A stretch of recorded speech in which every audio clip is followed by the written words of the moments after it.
I appreciate that introduction, and it's good to see Moa did get my check that I sent over last night. So, first thing is, I just want to acknowledge Dr. Martin. It's a great honor to give a lecture here in your name. And also, too, it's a great privilege also that I work with a lot of, surgeons across the city, and I really enjoy my time with surgeons. I enjoy harassing them a bit, teasing them, and the like. Now, Moa phoned me a while ago and said, listen, I need you to give a talk on leadership with vision and purpose and what it takes to be the best. And the first thing that went through my mind is, I'm the most arrogant guy that Moa knows. Then I thought, well, I am the only cardiologist he knows, so that would probably make sense. But nonetheless, because Moa is a very good friend and collaborator, I said, sure, I would give this. And then a couple of days ago, I'm thinking about giving this lecture, thinking, okay, what am I going to say? And then I was thinking more about Moa and thinking some other thoughts. But then I finally put it together, and I came up with, from both my own personal experience, but also I've had the great privilege of great mentorship, but also reading a lot, and I'll offer you 10 rules that I think are relevant to success within a research career, but I think it's success in any area of leadership. I think these rules generally apply.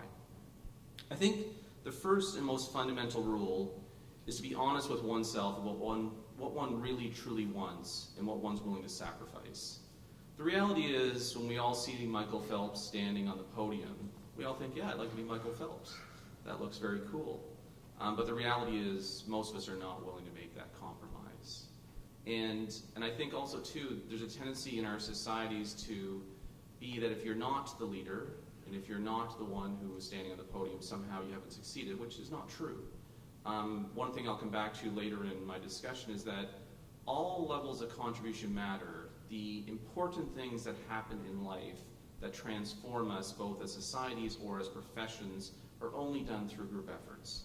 And different people play different roles. And so I think the first thing really to ask oneself is, within one's goals, is do one really want to be the leader? Does one really want to change the world doing research?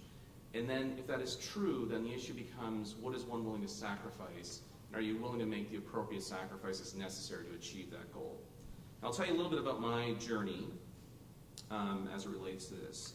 So I had the great fortune of being born in Cape Breton Island, and my aspiration was always to go to medical school and to come back to Cape Breton Island and be an internist.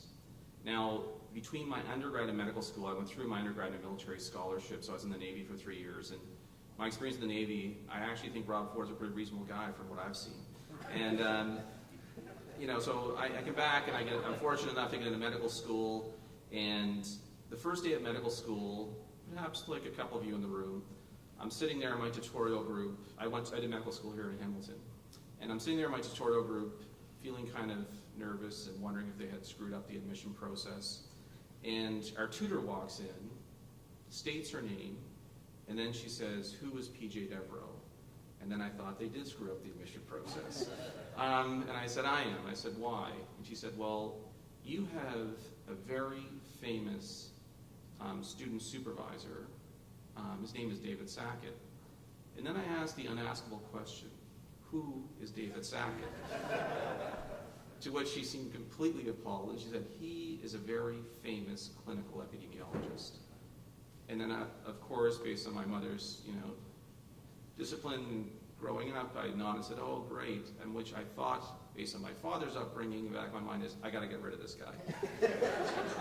And my first thought was, okay, I need a real doctor. I don't need some bean counter. I'm going to be a doctor in Cape Breton. And after class, we were taken back to our homeroom, and there was a letter from Dave, and in typical fashion, call my secretary, we're going out to dinner tomorrow night. And I would meet this guy who opened up a world to me that never even occurred to me. Research was the furthest thing from my mind. But what it did was it opened up something to me and got me exposed to something that I ended up realizing was a great fit for me. I do truly love and enjoy clinical care. But what I would discover is, what would become very appealing to me is the possibility of not simply impacting individuals on a one-off basis, but the potential to do research that could impact patients on a global level. Now, that may never happen, but that was the aspiration that I then became passionate about wanting to pursue. So after my experience in medical school, I then went to Calgary, did internal medicine there, and I started doing some research projects. I then went back to Dal, did cardiology, continued to do research projects. And then I still felt very passionate about the desire to want to be a leader in research, so I came back to Hamilton, and I did a 6-year research fellowship, and I did a PhD. Now, I started my undergrad in 1985, and I finished my PhD in 2006. Now, my wife was starting to worry that the kids were going to graduate before me, and she was getting nervous. But I just want to make the point that certainly it's like everything in life. Michael Phelps didn't get to the podium, and I'm not trying to equate that I'm the Michael Phelps of research, but the point I was trying to make is that Michael Phelps only got to the podium because he was driven by what he wanted. He was passionate about it, and nothing was going to get between it. And, you know, somehow I was able to keep my wife on board, not divorce me, but I wanted this goal and I wanted to do it. And also, too, you know, other real sacrifices happened that was always challenging to explain to my wife. So when I finished cardiology, Brett Stevens, who's a cardiologist in Burlington, we had finished essentially at the same time.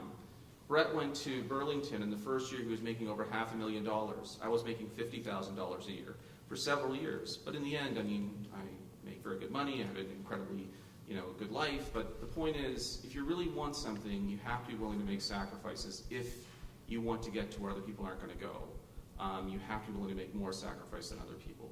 So I think the really first big issue is one has to be honest about what they really want and be committed to make sacrifices if it is truly what you want. Rule number 2 is that focus is fundamentally important. The reality is life is short. One has to choose wisely. I don't know how many research questions I will really get to answer, but it's not a ton of them. And I have to choose wisely within that, or else my time could quickly be consumed with things that really won't matter, that really won't change things in an important way. And I think another big, fork in the road that happens for researchers is the issue of deciding, do I want to go where everyone is, where all the action is, or do I want to find a desert and build an oasis? And I don't think there's a right or wrong answer to that. I made a decision that I wanted to go where there was a desert. I wanted to go not where people were, but where people should be. And I wanted to try to point people that we should be somewhere. So I actually struggled a lot when I was doing internal medicine that I really got turned on at cardiology. But the reality was in cardiology, we would make huge advances in treatment of acute coronary syndromes, of heart failure, arrhythmia issues. And I wanted to do something that would be potentially big that could impact society. Then I had the very good fortune to end up doing an elective with Alan Detsky, and I don't know who in the room knows Alan, but Alan is a brilliant guy. He's completely hilarious. And I learned a lot in that rotation, and one of the fundamental things I realized was that the reality is, although there's no doubt you are making huge advances in surgical approaches, I think that is a reality. I don't think we're where we should be, and I still think there's a lot more to happen, and fortunately, due to people like Moa and Michelle and others, we're going to continue to make advances in surgical approaches. And we also have been making real advances in anesthetic approaches. But the reality is we're way behind in the medical management of surgical patients. And because we're now having a huge shift towards advanced care for the elderly, and now in our global research, 1 in 4 people are age 75 or greater having major non-cardiac surgery. And that is what's driving an increase in complications. Despite surgery and anesthesia getting safer, we're seeing an increase when you systematically follow patients. And that's where I wanted to go, and that's what I wanted to build, because I wanted to see, here's a potential area where we could make a big indent. Because one of the things I always worry about in our research, and I try to be clear about it, I don't want anyone to ever take away from our research when we talk about the complications that we're seeing in patients having surgery, the assumption that that means people shouldn't have surgery. I think what that really tells us is we need to do a better job on the medical side to figure out how, in fact, we're going to prevent that, how we're going to better manage it, because people are getting surgery for very important reasons. The reality is you folks do something very unique. Most of us in medicine do not do something that has the impact on quality of life that you do. It's very profound, the impact on quality of life you have. But what we need to do is make sure that, in fact, people don't suffer medical complications, or if they do well with it so they can enjoy the benefits of the interventions you're actually doing. Which brings us to rule number 3, which is, I think, there's an endless need to force ourselves to be intellectually honest and to avoid cognitive dissonance. And I want to tell you a story that had a big influence on me in terms of going into research. I finished medical school in 1994, and at that time, guidelines were saying, give hormone replacement therapy to women. Meta-analyses were saying, do it. And based on that and based on a number of things, I was convinced that hormone replacement therapy is what women should do. Now, my mom entered menopause that year. My mom did not want to take hormone replacement therapy, but I was convinced she should. I was convinced she should because I was convinced she was going to have a benefit from a cardiovascular perspective. So basically, to finally appease her newly minted son, who was a doctor now, she said, okay, I will take hormone replacement therapy. 3 years later, my mom would develop breast cancer. Now, that was a very tough moment. No son wants to believe they were ever involved with their mom getting breast cancer, but it's cognitive dissonance to think that I was not involved in that equation. When the Women's Health Initiative came out, 16,000 women randomized to hormone replacement therapy versus placebo. The HERS trial came out with about 9,000 patients randomized to hormone replacement versus placebo. And it showed that not simply did hormone replacement therapy not prevent cardiovascular disease, it was suggesting it was causing it. It was a very humbling experience. And the reality was, a lot of the medical communities decided to reject that. Certainly the OB-GYN community, they still said they thought it was a very reasonable thing to do. But I put forward to you that fundamentally came from cognitive dissonance, because it is so uncomfortable to believe that we suggested something that would ultimately harm people. Because there is no doubt the vast majority of people in medicine truly care about their patients. They want to see good things happen for their patients. And it's very difficult to reconcile that what we did may have in fact caused a lot more harm than benefit. But unless we confront those realities, we're simply not being intellectually honest with ourselves. And that's what is necessary to then highlight a fundamental point. Although there is absolutely no doubt we do lots of good in medicine, we are fooling ourselves if we don't recognize there's a lot of things we do today in practice which are suboptimal. Some are in fact harmful, or some there's clearly preferable interventions